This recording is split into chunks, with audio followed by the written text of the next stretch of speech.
This may sound a bit juvenile, but can I hold your hand? Yes. Coming up to 7 o'clock here, and the sun's rising. I'm about to go home. You've been listening to the late night shift, and if I'm dreaming, don't wake me tonight. Before I go, I'm about to take one more request here on Stereo Sydney. Good morning, you're on the air. Good morning. Do you mind if I wake you tonight? Is that a request? Well, can you play crazy for me? Today, I want to focus on romance books. This vlog has been a long time coming for me. I've been planning to read just romance books for the longest time. I wasn't able to do anything like that in February, but that's okay. Spring is upon us. We have the beautiful blooms and everything like that that's going on. So I think that it's still quite relevant and you know, it's good for the times. So I want to try to read 3 romance-centered. I don't know why I always have such a hard time saying the word romance. Romance. It sounds so bad. Romance. Isn't it romantic?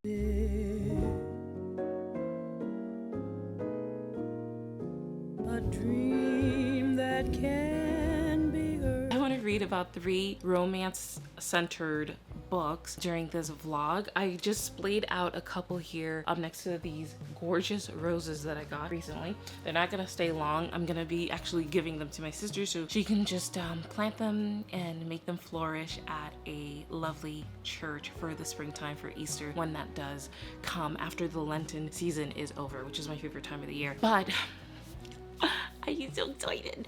I'm so excited. We have First Time Caller by B.K. Borison. Again, this cover is just, I want to eat it. It's just so delicious looking. It is just probably one of my favorite covers for the year that I have come across. And this is the story. Oh, it's got a little sticky on it, but that's okay. That's because I've been actually, you know, reading it. So I did get started on this particular story and I am loving it so far. The one thing that I don't like about it is that the lady who is Lucy, she's the Meg Ryan character, so to speak. In a sense, she's actually the Tom Hanks character because she has the child. Her husband is not dead. I prefer you to be a widow. That sounds horrible to say, but in this particular context, I wish that the husband was deceased, and I wish that they kept it true to the Sleepless in Seattle story. Sleepless in Seattle. Well, I'm going to get out of bed every morning. Breathe in and out all day long. Then after a while, I won't have to remind myself to get out of bed in the morning and breathe in and out. And then after a while, I won't have to think about how I had it great and perfect for a while.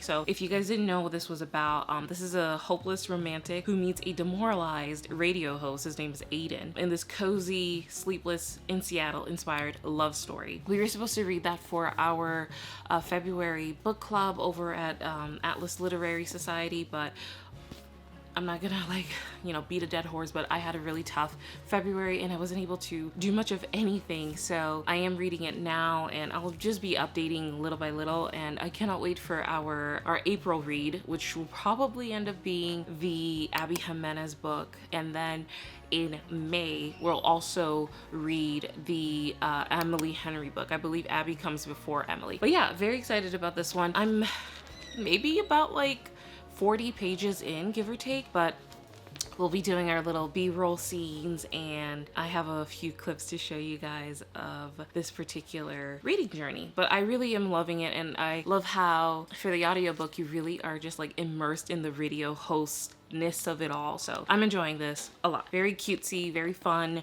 and that's my ice machine just going off right now. Let me just wait.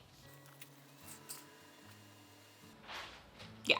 Okay, so yeah, as I said, very cutesy, very fun, very lovey-dovey. I love the depth that the book is having as far as the conversations. It's very vulnerable, very raw, very real. So we'll see how it all goes. It's fun. It's a fun time so far. And then I also have Out of the Woods by Hannah Bonam-Young.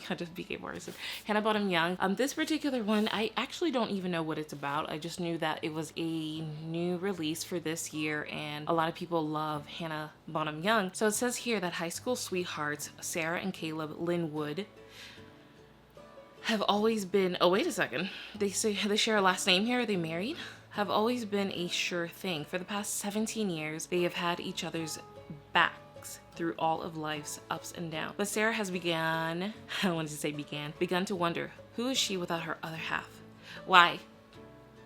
Why are you wondering that? Isn't it incredible to find somebody that you've been with for 17 years? Of course.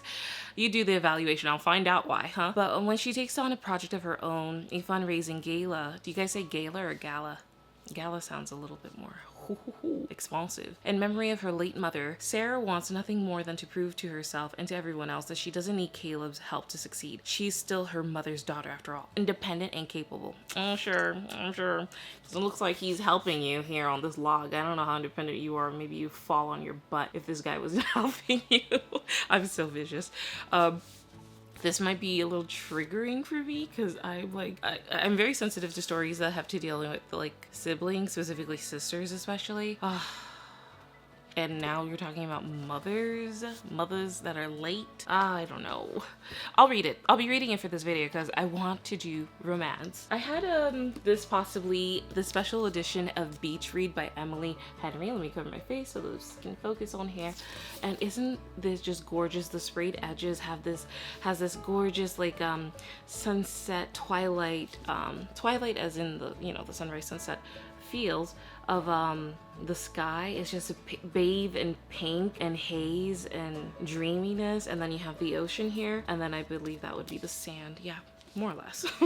More or less. But yeah, Beach Read. This is the story that follows January and Augustus and how they have to like switch genres for the summer as far as writing. These are two authors who will write in each other's respective genres. So yeah, this I've already read, so there's a possibility we might just leave it be for this video. And then the last one that I just got at the library recently is Deep End by Ali Hazelwood. So I wanted to tackle that book as well. And it's supposed to be some type of like a sports romance. I believe this is like a swim team type of thing. I don't know much about it, so I would be going in blind. I love the sprayed edges for that book. Have you guys seen it? It has like all of this like, this watery effect as if you're in a pool or whatnot. So very, very excited for that. I have lots of things planned for the video, lots of delicious treats, lots of cutesy things. I'm gonna make a floral arrangement. I got some flowers from Trader Joe's, so I'll be putting a bouquet here because these have to go. So eventually, I'm gonna switch this all out. But yeah, I am going to try to make a delicious looking dessert, maybe two, and we're just gonna have a lot of fun reading, going about town, maybe visiting a farm, etc.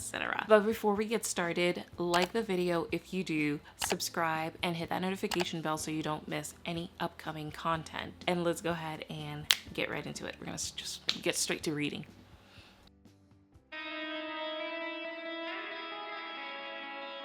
I host a radio show, Aiden says calmly. Maya called in to ask for dating advice. My hand clenches around the phone. Dating advice? She's 12. She didn't call for herself. She called for you. He makes a small huff of amusement. My name is Aiden Valentine, and you're live with Heartstrings, Baltimore's romance hotline. Welcome to Heartstrings. You're live on the air? Really? Like right now? Yep, right this moment. Awesome. You sound young. Not that young. Younger than our usual caller. Pretty sure your usual caller is a lady named Charlene who thinks you're a Chinese restaurant. Fair point. What's your name? Maya, but I'm not calling about me. I'm calling about my mom.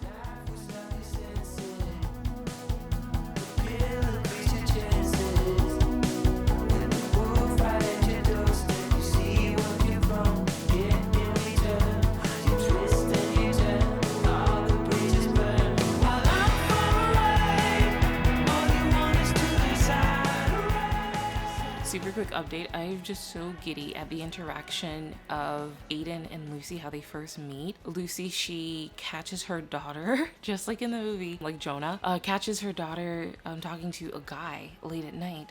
past her bedtime, and she's like, who are you talking to? This is a grown man. Yeah, but the interaction is pretty hilarious. How she catches her daughter. It's like, what is this, a Dateline episode? Like, who are you talking to? Oh, A minor. I don't know how would I say this without, you know, getting flagged by the YouTube. You can't speak around here. You know, a non-pediatric, I'm just gonna give it up. Anyway, you understand. A P filing cabinet of, you know, a P file. Anyway, yeah, so it's really funny. He's like, no, I'm not, you know, that's not, I'm not, I don't know who Chris Hansen doesn't need to come to my house. You know those people? Anyway, yeah, so, and it's so funny. It's like this guy is so down and out, and Lucy is so like vulnerable and open with her situation. She still believes in magic. Sam, tell me what was so special about your wife. Well, how long is your program? Oh, well, it was a million tiny little things. If when you added them all up, it just meant that we were supposed to be together. That's all. And I knew it. And I knew it the very first time I touched her. It was like coming home, only to know home I'd ever known. I was just taking her hand to help her out of a car, and I knew it. It was like magic. Magic. It's the same way as the movie. I love that movie so much. I even have a cassette of it, like a VHS tape. I have to get rid of it, to be honest, but I even have that. That's how much I love this movie and how long I've owned it for a very long time. So, loving it. I hope the shot isn't too blown out for you. It's always a little something whenever you're dealing with the sun. How far away is the sun?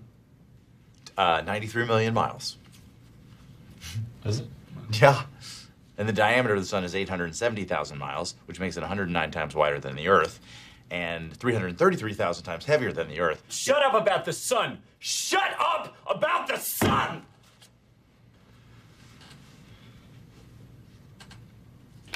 The Office, huh? I love that scene so much.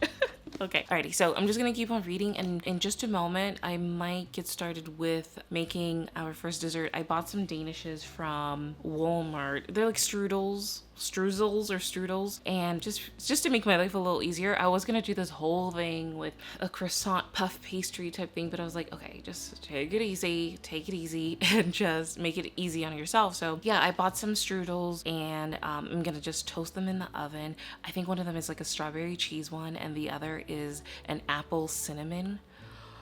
Yes, and we're just gonna put them in my little Oster oven, get them nice and delicious and baked and warmed. And then I'm going to mash some fresh raspberries with preserves and a little bit of sugar and maybe a little lemon squeeze in there too. I don't know, I'm just kind of going, you know, offhand a little bit, off the cuff. And we'll just put that there. I even have some coconut cake. We'll see how that looks and holds up. I have almond croissants, so the whole pastry yum feels of this you know, romance vlog is what I'm trying to exude. So yeah, we might go ahead and do that in a little while. Julia, you are the butter to my bread and the breath to my life. I love you, darling girl. Happy Valentine's Day.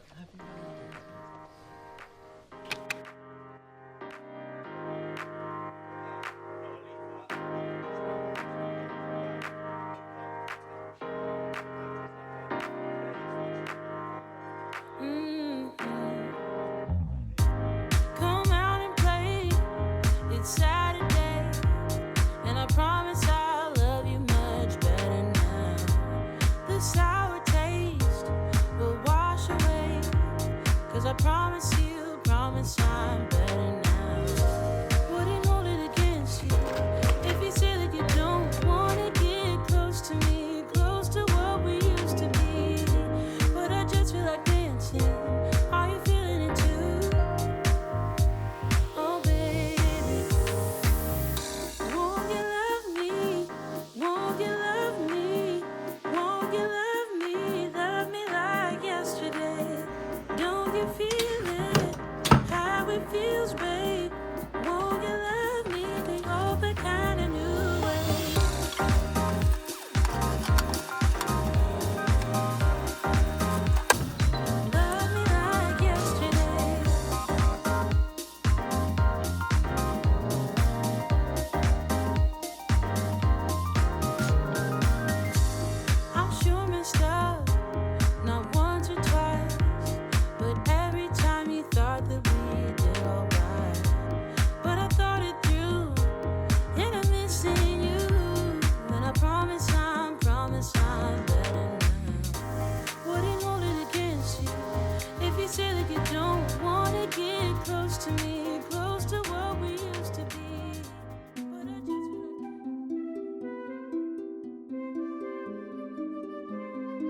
Okay guys, so I'm coming at you a little bit later and we've gotten to about 50% of the book. Sorry for the weird camera angle, but I just quickly picked up the camera. I just wanted to dispel some of my thoughts. So I'm really enjoying this so far. I don't know, I'm ruminating in it. I always use that word, but like I really am doing a comparison game of the film Sleepless in Seattle in this particular book. And I'm finding, you know, my little similarities, and the gross difference that I find in this particular story is that Aiden, the heartstrings radio host, and Lucy, the woman with the daughter, the one who's looking for love, who basically is Tom Hanks' character in this particular story, they spend a lot of time together. Unlike Sleepless in Seattle, they were completely separated the entire movie, which can be seen as, I don't know, like a draw for some people. That movie is so endearing and so charming and lovely and just, oh my gosh, it's everything, right? As far as what a rom-com goes, it's just perfectly funny. It has these like calculated jokes, like, I don't know, like comedy like that is just, I enjoy it, right? So yeah, there's this like serious back and forth with Aiden and Lucy, the mom who needs like a little bit of help, a little nudge with dating, you know, from her. She was pushed by her daughter,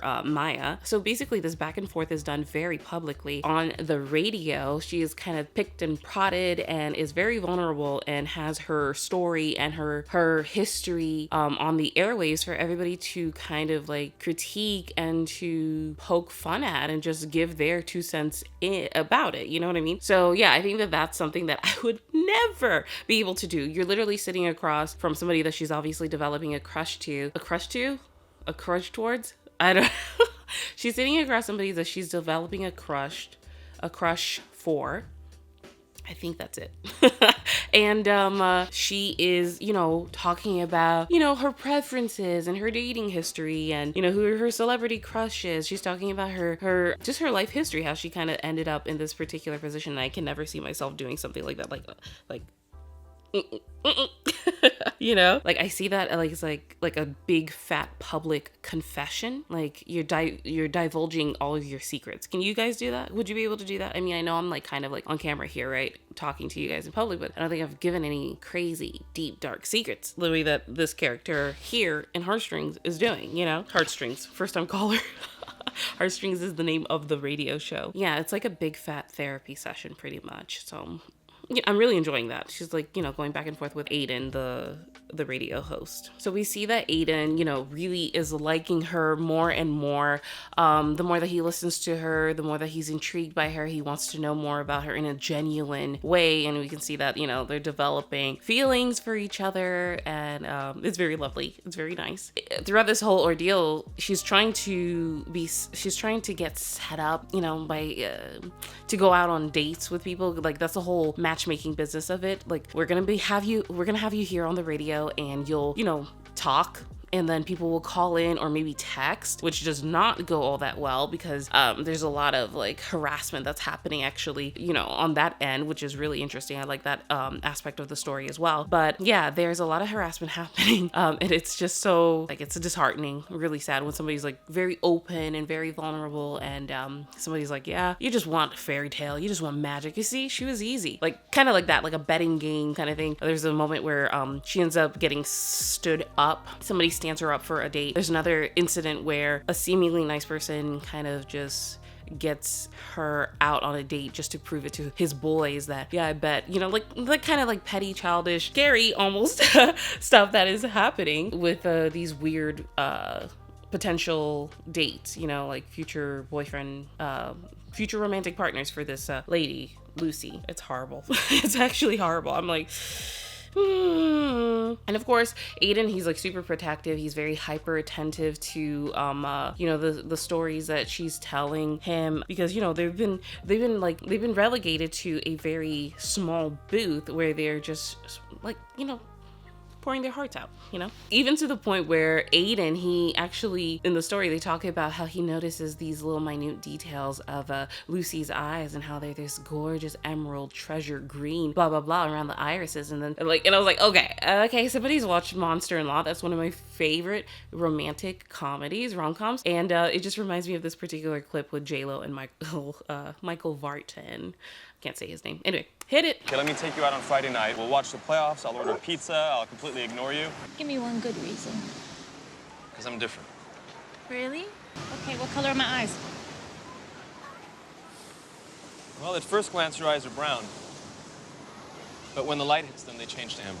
And if you look really closely around the iris, the color is pure honey. But when you look into the sun, they almost look green. That's my favorite. How'd I do? I would have settled for brown.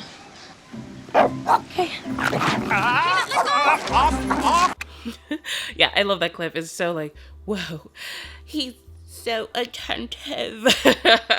But yeah, it's really cute. It's cute. It's cute. It's very pink. It's very lovey-dovey. You know, they're like reeling you in on those little tiny details. Yeah, as I was saying, the biggest difference in the Sleepless in Seattle film with Tom Hanks, who's Sam Baldwin, I think, and Meg Ryan, who's Annie, is the volume of time that Aiden and Lucy do spend together. And I was like, oh man, of course, you're gonna need that, I suppose. I wonder how that would have looked like if BK Borison did write it where Lucy and Aiden were truly on opposite sides of the map. Come here. I'll show you a sign. Here's a sign. All right. Where is Seattle? Right. Where's Baltimore? Ah, it's right there. Look, 1, 2, 3, 4. There's like 26 states between here and there. Now that's a sign. I'm out of here. Goodbye. Good night. I love you. I believe Sam obviously was in Seattle, and then Meg Ryan's character, Sam aka Tom Hanks, and Meg Ryan's character Annie were on completely different sides of the map, right? Sam was in Seattle, and then Annie was in Baltimore, I believe. So I wonder how that would have gone if BK Borison did go that route, you know? And this entire time I've been looking for this Walter character. I love Walter. Give me a Walter any day. He's just so sweet and so like, he's just a simple person, you know? What is that actor's name? He's the one in Casper. I'm gonna look it up real quick. Sleepless in Seattle. I love that movie so much. He is Bill Pullman. I always get him and can't get his name either. I always get him and I can't believe I'm missing his name right now. Mr. Jurassic Park. I get him and yeah, Jeff Goldblum names confused because they're like such iconic 90s faces. But yeah, as I was saying, I've been looking for a Walter character the entire time who, of course, as I said, I would be very happy with in real life. So simple, so boring, so like matter of fact. Yeah, he's just a nerd. He's a big fat nerd. I mean, he had like an air purifier, Kleenexes on him. I mean, that's not really all that pleasant, I suppose, but you know, that's life, right? Those are real people, real characters. They're not perfect. But anyway, yeah, and we finally kind of came up with somebody, this guy named, not Elliot, is it? Hold on. I just had him because I'm like in the middle of so many different books. Looking it up.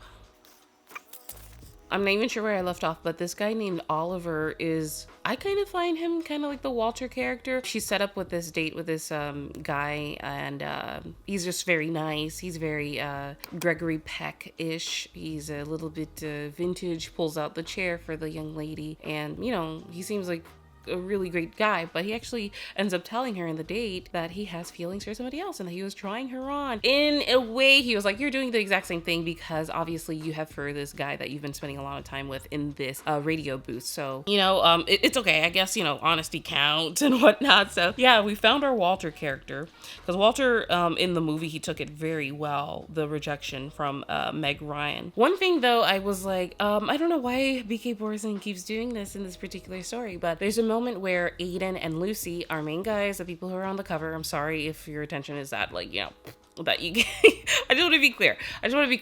Aiden and Lucy, they're having somewhat of an informal date, and Lucy's really good at skee ball. You know, skee ball, it's like that little tiny thing, and then it has like these 3 little holes that you roll up. It's kind of like bowling-ish, but like you have to get into these like different sockets and whatnot, and each socket is worth something in particular. So skee ball, if anybody didn't know what that was. She's pretty good at skee ball, and Aiden is not. Oh, my hands are a little shaky. I hope the camera hasn't been like shaking profusely.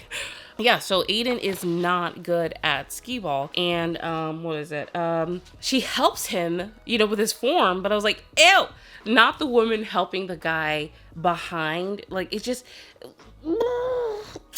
didn't vibe with me. Meaning, like, of course it could be done. Maybe I was like, I'm just imagining it as a side-by-side, but BK Borison literally wrote it as Lucy is helping Aiden with his form. And I was like, that's not cute. I don't like it. Anyway, like, it's cute when a guy does it. Okay. You're gonna set up here. All right, Heather. You're gonna set up underneath. And you're gonna set up here. Here? No.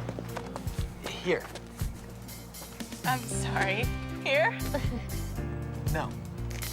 Here. Just get set. You know, for helps a girl out with pool or bowling or a golf swing or a basketball shot or whatever it might be. But I was like, why the heck is she helping this man with his skee ball shot? Like, oh God. Next. So yeah, that was one little thing that I was like, okay, yeah. And then I was like, I guess this is not horrible. We were like, I'm long past the middle of the book, but like she also asked him to dance, and I was like, oh, it ticked it off a little bit for me too. But those are just my little preferences and little idiosyncrasies that Tanya has. But yeah, oh my gosh, I am really loving it, and I'm gonna try to finish it later on and probably update you guys in the evening and get started with Out of the Woods. This video for sure is gonna be running up a little bit because I am such a chatterbox, and I'm sorry about that. We're heading off to a farm to go see if we can go get our supplies, just different things. I'm just gonna check out this farm or whatever. Do you ever wonder what the point of it all is? What? What's the point of all this? What are we doing? Are we just bumbling around, hoping for the best? I asked if I should bring my girlfriend flowers more often. Flowers die. Everything dies. I thought this was a romance hotline.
So we'll start with camellias as a base. That's what Fran and I discussed. And anything else that jumps out at you, let me know. Okay, roses, wreaths. We don't need any more statues. Ah, how about this beauty? Interesting. This is called a bleeding heart, the official funeral flower of Tibet. Okay, I knew I'd be good at this. We'll take some slit my wrist Susans and we'll be ready.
They have some loose leaf teas here. Dream Easy.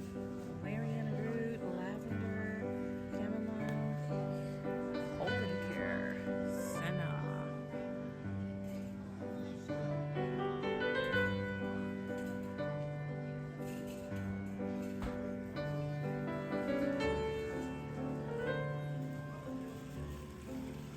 They have some fresh eggs here as well. Oh my gosh, it almost seems like a treasure trove, especially with what's going on with the egg supply, as you guys know. I'm gonna be heading to the refrigerator to the to the raw milk section here. Okay, my sister is pointing out these are goose eggs. They're $3.50 each. Don't they look like something out of Jurassic World or something? Compared. That's a nice comparison, yeah? Wow. Treasure trove. And then they have like a whole supply of honey back there. Oh my gosh, I would love to try to get that. But yeah, this is where you get your raw milk here at this particular spot in town. And they have raw cheeses, they have butter, all that jazz. So everything looks so good. Goat cheese. Oh.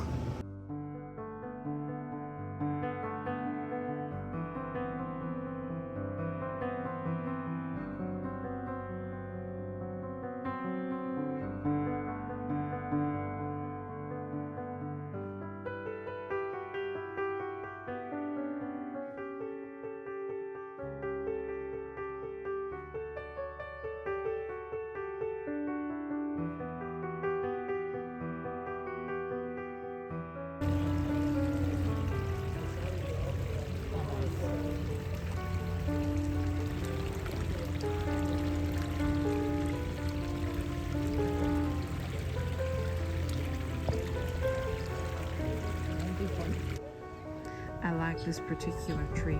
I'm not sure what they call it, but it is pretty.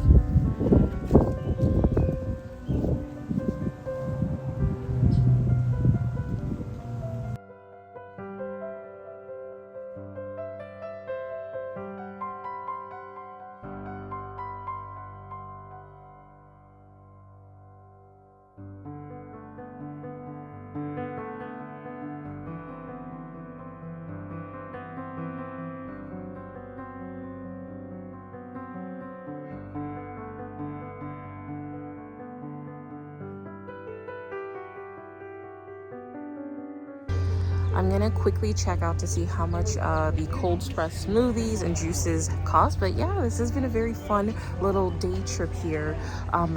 Looking at the flowers and the gardens and all of the healthy foods and things like that. So such a beautiful, beautiful place. Oh my gosh, there's this succulent wall. It's rare to see that. Everything here is just so pretty. Let me show you.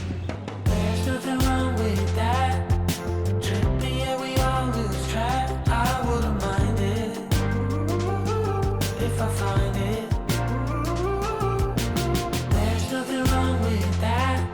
Don't have to be an acrobat. I wouldn't mind it. Should I find it? Okay guys, so I found these Vandy plastic potato chips. I've seen these advertised all over the place, and these are actually not suitable for vegetarians. Let me show you why. So they're organic potatoes, 100% grass-fed beef tallow and salt, and that's it. So no seed oils are in these particular chips. They are a little bit on the pricier side, but I think I might want to get it to try it out. So yeah, Vandy classic potato chips. Please tell me what you like. There's nothing wrong with that. Trippy, yeah, we all lose track. I wouldn't mind it if I find Toe jam, cinnamon pear, toe jam, nothing. I was just reading this thing. It says toe jam, Florida, orange marmalade, Miami mango jam, seedless blackberry gator jam. Ew. Please come to my rescue. I was caught up in your landscape. But please tell me, now what am I supposed Perfect. to Thank do? you so much. I was caught up in your landscape. You don't know me the way that I know you. Tell me what you like. Please tell me what you like. There's nothing wrong with that. Trippy, yeah, we all lose track. I wouldn't mind it if I find it. There's nothing wrong with that. Don't have to be leaving with my loot. So happy with my purchases. I only got like 2 things because, yeah, we can't compete with the hipster prices, you know what I mean? We are young. There's a fire in our soul. So, heading back home to continue with our romance log.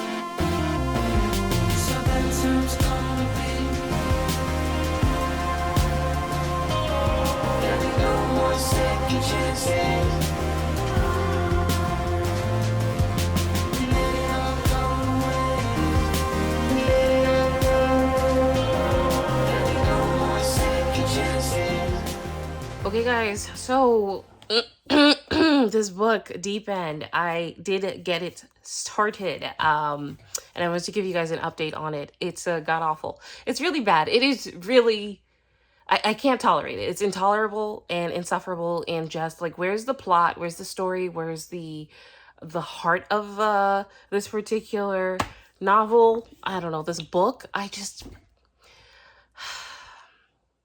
can't. I couldn't stomach anymore. You're plunged. Plunged. I didn't think about, you know, I'm just literally speaking off the cuff here. But yeah, you're plunged into whatchamacallit, this story where you have these swim people, these divers or whatever, and they're already talking about all these sexual things in nature, and it's just so kinky and weird and just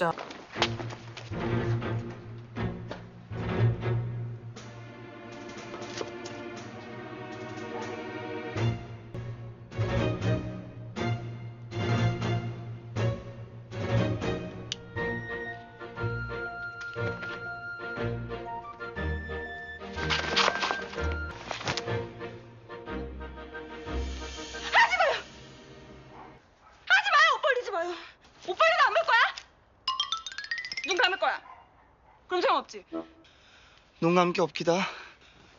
잠깐만요. 하나, 둘,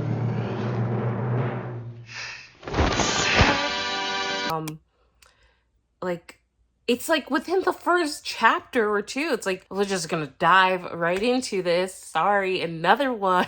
I can't help myself. I wasn't trying again. But seriously though, it's like really made a splash there. That one I did try to do on purpose there. But it's not good. Guys, what a waste of my time. Like, I was like 4 chapters in and I'll stop it right there. So I DNF'd this one, and maybe we'll try You with a View or a different book. I did have one by, I don't know if it's Annabelle Monaghan, I don't know. One of those authors. I do have a book ready to go that kind of gives, you know, summery sun vibes. I know we're going into spring, obviously, and whatnot, but yeah, I can't stomach this, and I'm returning it to the library, and maybe somebody else will have a good time splashing around with Deep End by Ali Hazelwood. I'm curious to see what exactly people have said actually in their reviews. Give me 1 second. I'm gonna grab my tablet and see what the heck they're saying. This has to be like my 2nd book that I've DNF'd for the year. It always sucks when you have to DNF a book because it's just not working out, but it's just so like, it's not even about, oh, the steaminess or the spiciness of the story. It's just that, like, why did it have to come so early? Like, who are these people? How am I supposed to feel about these characters? Like, who are they? Who the hell are they? Like, what are their likes, their dislikes? Like, are they gonna have a conversation about anything besides this particular topic? So, yeah, like, I just feel like I'm not interested whatsoever. And, let's see. I have a 3-star rating here by somebody named Clace. Mariana has rated it 1 star. And then somebody here, Sarah, I think that's Sarah Curley. She's rated at 2 stars, 2.5. Anyway, somebody said, I absolutely hated this with every fiber of my being. And you know what? That's on me for being incapable of DNFing. Ha! I'm sorry, Mariana, but I beat you to it. Like, I don't have the brain space to be wasting on books that I really am just not having a good time. I was like, give it chapter 1. I gave it chapter 2. I'm giving it chapter 3. And then by the middle-ish of chapter 4, I was like, that's enough. Like, I can't. Like, I can't imagine why people would love this. So this person said, I genuinely cannot think of a single thing I liked about it. Sorry that the camera's moving so much. I cannot think of a single thing that I actually liked about it. And I think at the end of the day, Ali Hazelwood books just aren't for me, and that's okay. Now, first things first, I personally didn't think this book was kinky at all. I actually found the spice to be very mild. However, really... No, I didn't get to that. I didn't get to that part. So I wouldn't know. I probably would be able to tell you guys as an arbiter of somebody who's quite balanced. Okay. I would be able to tell you whether or not this person's like, you know, on it or not. Anyway, anywhoosies. This person said they genuinely could not stop cringing the entire time. The entire book gave them the ick. And I should have known when she said that's so 50 Shades that this wasn't it. I just think the writing style didn't do it for me in any way, shape, or form. Exactly. Like, for example, right now, I'm reading Demon Copperhead.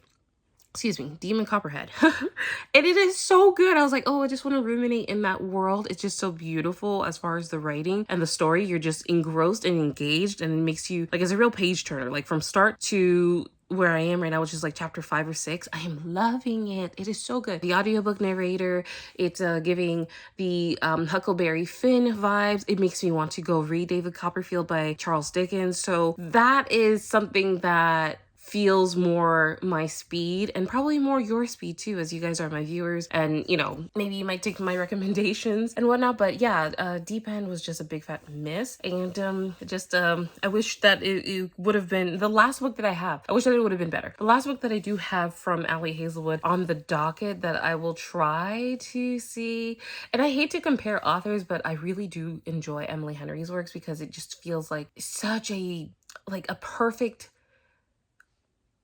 like it feels like Emily knows how to really write somebody's experiences very well. She knows how to set the story as far as the scenery. She makes you feel like you're right there. You're very like engaged in whatever the characters are going through. And it also makes you feel like these are relatable and realistic characters as well. Like, people go through some of these things. So I really enjoy Emily Henry's work for that. Like, she really reels you in and draws you in, right? But as far as Ali Hazelwood, no. Big fat F. And I just am absolutely gutted about that because I was very excited to read this particular book. It's so pretty. Like, I know, can't judge a book by its cover, right?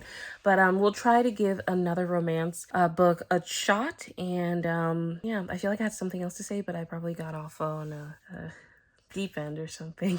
Anyway, guys, I'm returning into the library, and I'm happy to DNF, and this is your sign to DNF anything that's not there to serve you, that doesn't give you a good feeling, you know? Don't waste your time with bad books. Yeah. Gosh, I wish I remembered what I had to say. Anyway. Later. Okay, guys, a super quick update on First Time Caller. I am done with that book, finally. It was good. I think I gave it like 3.5 stars. I was happy to pick it up often. I was gravitating towards it. I wanted to know how the story of Aiden and Lucy ended, and I thought it was good, entertaining, fun. Of course, they're gonna end up together. That's exactly how the movie, ends. And I don't typically have ever seen any romance books give a sour ending, an unsatisfactory ending, if you know what I mean. Like, usually the guy and the girl do end up together. So yeah, that was pretty great on that end. I think my favorite thing was the depth of the conversations between Aiden and Lucy. They talked about a lot of different things, past traumas, past hurts, and things like that, like, what they're looking for. And of course, there had to be that third act conflict, and it came from the guy this time around. So I thought that was really interesting. Aiden, he had like, I'm not good for you, you should go with that guy. Like, You just don't belong in my world, Bella. Bella, I don't want you to come. This is the last time you'll ever see me. I won't come back. And you can go on with your life without any interference from me. And it'll be like I never existed, I promise. this is so frustrating, incredibly frustrating, when clearly the girl was like, you're the one that I want. You're the one that I want. She's got chills and they're multiplying, you know what I mean? So yeah, there's that silly kind of, we have to have that final little problem that happens in a lot of like romance movies as well, and a lot of romantic books. I mean, I can't think of one that does not have that issue really. Maybe Book Lovers by Emily Henry didn't really have that, if I can recall. But anyway, like literally all romance books do this very annoying thing where there's this final little problem towards the end of the book, where it's like, oh, where is it coming? Where's the strife? Where's the conflict? Where's the friction? You know? But all in all, it was really cute and enjoyed it. You know, that was a fun read. Now, that was first time caller. And I'm getting ready for bed, which is what my state looks like, why I look this way. The next one is Out of the Woods by Hannah Bonam-Young. Okay, I have to say, I really, really, really love this, kind of. I really love this because of, once again, I think I'm like a huge on, if you guys ever have seen, I think it might have been my July wrap up of 2024. That's such a long time ago. And, you know, I don't blame you if you've never seen it. But I typically don't love stories when we have a bunch of, I don't want to say external, but a lot of characters who are part of the overall story.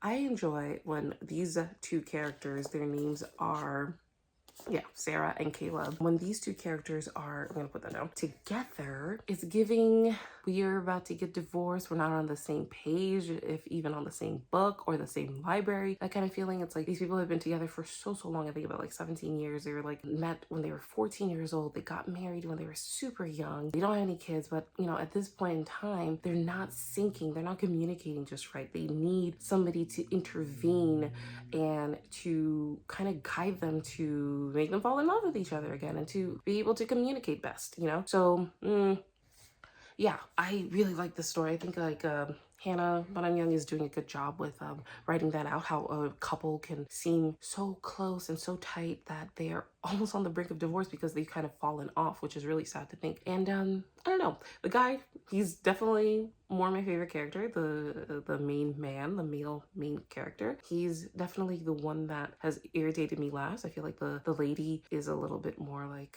oh, so you're finding problems where you shouldn't be. But you know, I don't know, I'm not married, and I wouldn't know exactly how it would feel to, I don't know, be in a relationship like this. So I say you guys give it a read. The one thing I don't like, right, because I was saying it was nearly perfect, the one thing I don't like is that Caleb and Sarah, they're doing this reignite boot camp kind of thing for couples, right? And they're going to meet up with a bunch of other couples, like at least 3 other couples. So it's like camping and hiking and being out in the wilderness and trying to just spend time with, you know, your significant other. Fine. I just think that, you know, at a certain point, it's like, I think the author gives a little bit too much time, a little bit too much of the page. I was gonna say screen time, right? Too much of the page towards other characters. And I don't love that. I just don't like that. Like, give us more of their story, focus more on that couple, and we'll be okay. I think I never finished my thought about the August or the July wrap up. But yeah, what I was trying to say, oh my goodness, so bad. What I was trying to say about the July wrap up of 2024 is that if you guys ever saw that, I had a lot of words to say about all of these extra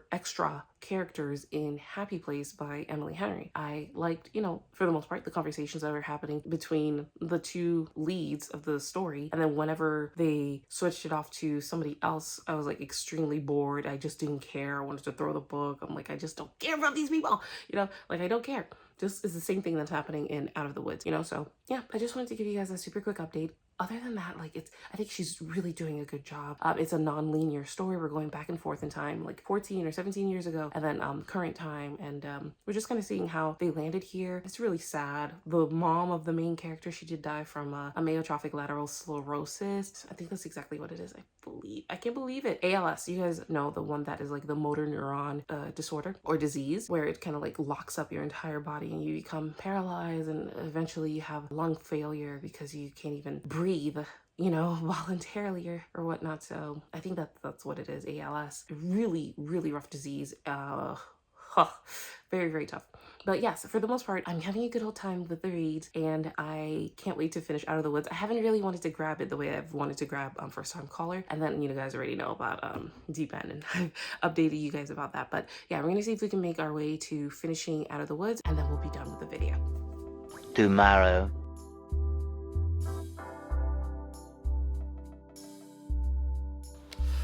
very, very hot. I wanted to show you guys what I got in the mail yesterday. I didn't go to the big store to pick it up. It's already wet. Oh my gosh. Anyway, I have Say You'll Remember Me by Ali Jimenez. Her latest book that came out on April 1st. Wow, what on earth happened to it? It's like I damaged it already. What is wrong with me? Anyway. Yeah, her book came out April 1st and I'm gonna start it today, which is April 2nd. And I just wanted to let you guys know that it is our April book read, our book club read, excuse me, on Fable. So if you guys want to join the book club, it's a lot of fun over there. People are always giving their thoughts on the different aspects of the story, the people's relationship, how cute and interesting conversations are. So it's a good old time if it is active over there, of course. But I plan to be quite active this month. And then in May, we're going to do like a special edition in a sense because I do it every other month. In May, we're going to do the Emily Henry release that'll come out. It probably, that'll come out this month for April. So yeah, we're definitely going to do that. If anybody wants to join there, they totally can. It's optional and free to do so. But yeah, I can't wait to dive into this. I absolutely love this edition when I got it, through Amazon. I know, guys, I know, Amazon. When I got it through Amazon and I opened the package, I was like, oh my gosh, this is so gorgeous. I can't believe I already destroyed the dust cover thing. But yeah, it is such a cute book. Today's Wednesday, I think. So I was like, on Wednesdays we wear pink. And look at that. It's like just a perfect little pink book. And, it's a simple little thing, and I think it would be so pretty on a bookcase just with this, but I actually really do like the colors. I'm not gonna say I love the cartoony, look of the people or whatnot. Kind of getting over those kind of book covers that they continuously present to us, but I am happy with the, I guess, the palette, the color palette. Anyway, enough of this book cover. Let's talk about Out of the Woods. So, Out of the Woods, right? By Hannah Bonam-Young. As I was saying to you guys earlier, I like this, the therapy, working things out, communicating shtick that the author is displaying in this particular book. I like that, I do.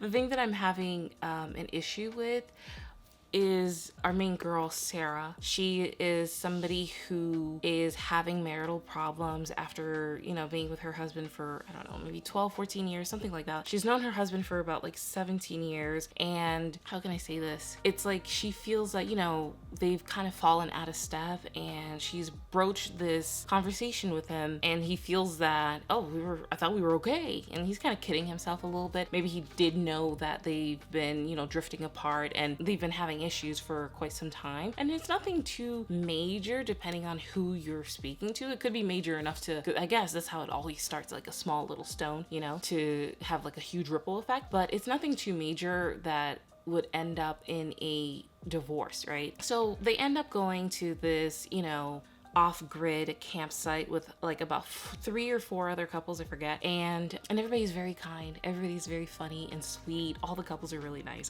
They are nice, okay? But me knowing Tanya, if you know anything about Tanya, she does not particularly love when the spotlight is off of the main characters. I don't know if that means like a character studies, or I don't know what that means. But if you're not if I feel like you don't really belong or you're not giving me much with the story, then I kind of just want to see these people written out. But I get it. You kind of have to fill the pages, I suppose. So they go off to this camp and, they are basically getting group therapy. Everybody's sharing their experiences, like why people have found themselves here hiking out in the wilderness with a bunch of strangers trying to reignite the spark for love, their romance feels, right? And you, once again, as I said, you get this non-linear story where you are going back and forth in present day time, and it's like 14 years ago, 12 years ago when this character's mother died from ALS, and you're seeing how, in a sense, the beginning of the couple's relationship emerge, how they've interacted with each other, how they've spent time with each other. You kind of feel like you're getting why this character feels the way that she does today, because obviously this all stems from, long history. And of course, this huge trauma plays a role in how Sarah, our main female character, interacts with her husband, she kind of feels like he's always taken care of her and that she has not been able to grow up because, you know, her mother died at a relatively young age. I'm sorry, but like 18, 19, you're young. You're still a baby, right? Yeah, she feels like, you know, assessing her life and looking at these memories and just seeing how it has led her to this particular place, it is helpfful, I guess, to the story. They fight, they argue, and nothing is too crazy. There's nothing that is like, oh my gosh, this is like getting like it's getting too intense or anything like that. It's like, it's very light in nature. Nature, boom. Yeah. 2 drums and a cymbal. I was happy when the author finally kind of like addressed something. In this particular book, they were talking about how the girl, Sarah, the wife, feels that she resents her husband because she wishes that she met him at 25, you know? Like, it's just so, I don't know, I think that's so, I don't want to call it selfish or how greedy or how do you think you can, you know, affect destiny or fate or, you know, like things that are divinely ordained in a sense. Like, things happen the way they happen, right? As unfair and as peculiar as it could be, but yeah, she's like, you know, she wants control, I suppose, you know? She wishes that she met her husband at 25 instead of 14. But a lot of people, I would presume, this is my assumption now, I would presume a lot of people who find the love of their lives at even an earlier age would be like, oh, thank God. You know, I don't have to go through the heartache of going through multiple partners or multiple breakups or whatever it might be, a lull, a limbo feeling, or the singleness, if that's, you know, something that you don't want. So yeah, like, she's had her mate, her pal forever, you know, and he went through when her mother died with her, when, you know, they got married at a very young age, so they've seen a lot of each other, like, they really know each other inside and out, I can imagine, obviously. But yeah, so Hannah Bonam-Young, she basically says that she resents that, you know, he looked after her, like, he took care of her. I was like, what? Isn't that what people who love you do, right? So, I don't know, I was like, is there a problem here? Is there something that I'm missing? I don't understand. What's the problem here? I don't get it. My gosh. Anyway, so yeah, I thought that was like, I was like, yeah, that's right. When I was like listening to the audiobook and reading it, I was like, aha, that's finally right. You're admitting something, you know, that I've been thinking the entire time. Like, what is the problem? Like, what's the problem exactly? Part of it is like, yeah, you know, you want the husband should let the wife be her individual, independent person and try to accomplish things on her own. The guy's like super rich, by the way. But at the same time, you know, if there's no malice in it and no malintentions, like, what's the problem exactly? So that, I was like, rolling my eyes a little bit towards this particular character. And then I found that there was a huge lull at the middle of the book. I was like, okay, let's go. I was wanting it to be over. I wanted it to be over. And then another thing that was like, oh my gosh, I was getting really annoyed at this female character. I said here, I don't know why I'm so annoyed by how she doesn't pay attention. You can see that she like is in her own head. She's having like she's thinking all the time and is missing. She's not present. She's not attentive. She's not, you know, engaged. So she's missing a lot of conversations like, oh, what did they just say? It's like, if you're the one who dragged me out here where we could get killed by bears and, you know, the mosquitoes could eat us alive and, you know, I could trip and fall and hit my head on a rock and, you know, I have to use a bathroom, you know, in the woods. So you're the one who dragged me out here and you're not even like as consumed and as willing to be completely like immersed in this reignite camp experience. So I thought that was so annoying. I said that again, she doesn't really pay attention to the task asked of her from the group leader. She's always in her head, completely disengaged, you know what I mean? We're in the flipping woods because of you. Like, we're in this because of you. We're in this space because of you. Right? So, yeah, I was like, what are you doing? You're so annoying. And then something crazy happens towards the end of the book, and I was like, oh, I love this. I really like this. It wasn't, like, crazy. It was crazy. Let me just say, it was crazy. And at a certain point, like, I was like, oh, this is getting intense. This is getting serious. This is getting, like, to be quite heavy and overwhelming. You didn't know whether things are going to go up or down, which direction was going to go. And I don't want to spoil it for you, but I was like, oh, finally, like, the book is picking up in as far as I like the writing a little better towards the end of the book. I like the plot better. It was getting just more intense and more entertaining, and it really gripped my eyes and attention. And I thought that it was like, okay, that was a good way to pick up the story, because I was like, and then I woke up again. I was like, okay, you got my attention. I'm back, you know? So yeah, there's that. And then, oh man, there was this moment here where I don't want to really give it away because this is really what happens towards the end of the book.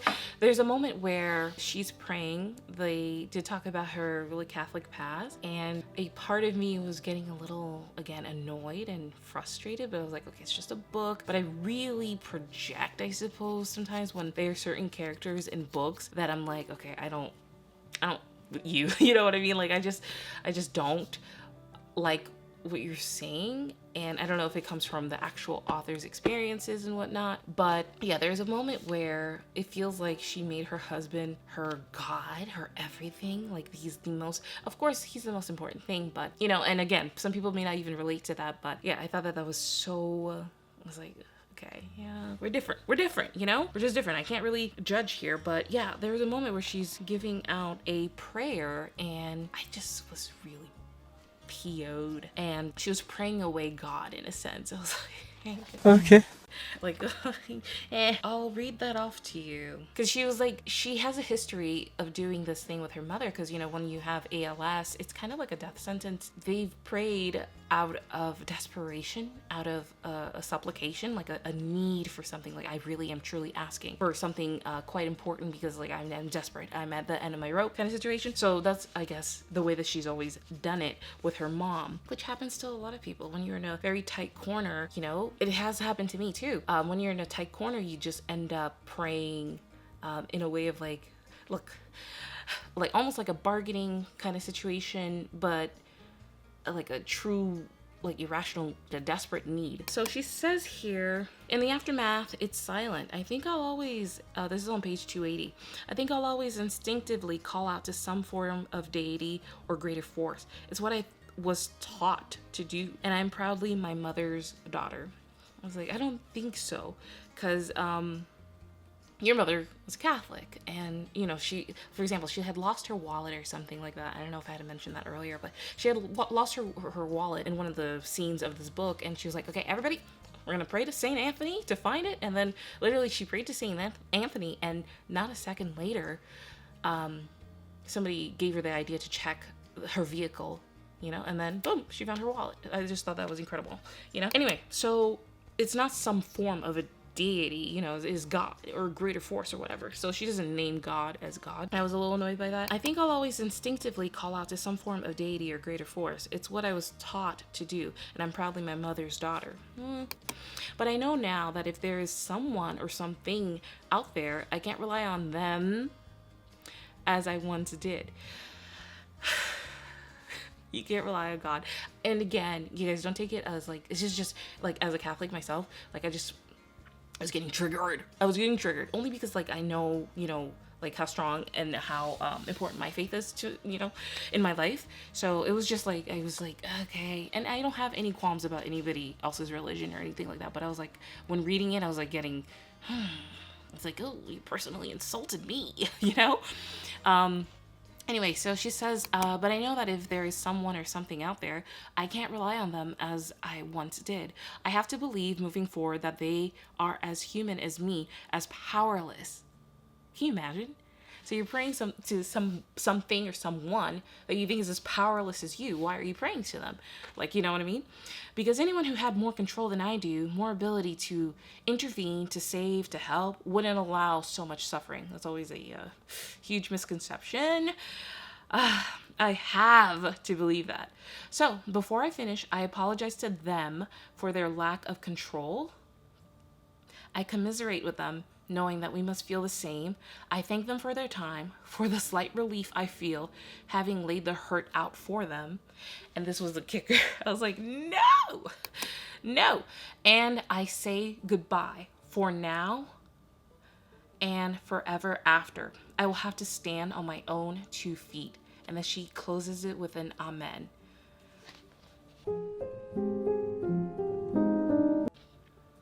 I was a little bit like, I'm not gonna say disturbed, but I was a little irritated at that section of the book. It's like something has happened and she's praying and she's saying that she can do it on her own. And some people can feel that way. You may totally feel that way. And I'm sorry to have gone into this whole spiel of prayer and God and all that stuff, but I just, I wanted you guys to know how I felt. I was like I'm buzzing. Like, excuse me, excusez-moi. One more thing to quickly talk to you guys about. I love how Hannah Bonam-Young kind of had a moment where this character is reflecting on, you know, how they are. Like, you know, like an inner work kind of thing. Yeah, she really digs deep. And this is on page 165. I feel like this is, again, Sarah, the wife, which I feel like a lot of the issues lie with. Like, the guy is like, I'm okay, I'm not, you know, I like being the same. I don't mind, I don't like to change, and I thought we were good. And maybe there are a few things to work, but it's not like that deep. Obviously, she has some work to do for herself, you know? She goes, I feel like I'm in some sort of vice half the time, being pushed on by the past and future.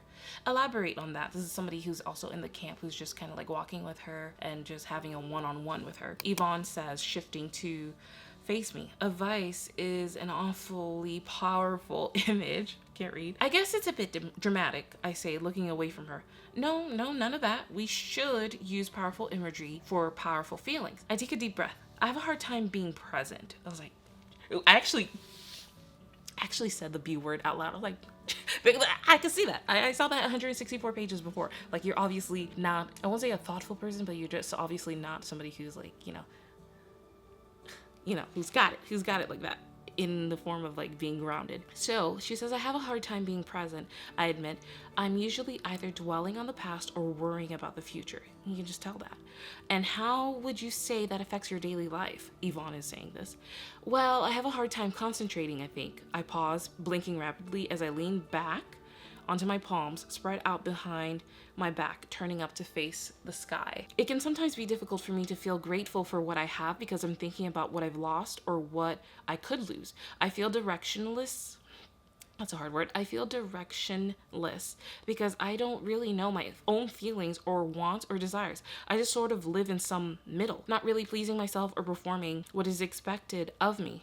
What do you feel is expected of you? Are these self-imposed expectations, or do you feel that they're external? Definitely self-imposed. I think sometimes my issue is that other people expect so little of me. Caleb, for one, her husband. And what expectations do you feel that you need to meet? I feel my eyebrows pushed together as I close my eyes and search inwardly for an answer. I come up disappointingly empty. I don't know, really. Whatever they are, I think I'm failing. Often we measure ourselves against what we had envisioned as our future. What did you want your life to look like when you were younger? I wanted to be an author, I answer truthfully, feeling a sense of embarrassment as I imagined the 16-year-old girl with such hunger seeing me now, aimless. I dreamed of writing in muggy cafes, fingertips sore from typing, and ink smudged on the side of my hand. You know, most young girls dream of marrying Prince Charming or having a pet pony. Oh, so younger then? I ask, grinning. Yvonne nods. Well, I remember wanting to marry Lance Bass, mostly because my best friend called dibs on JC.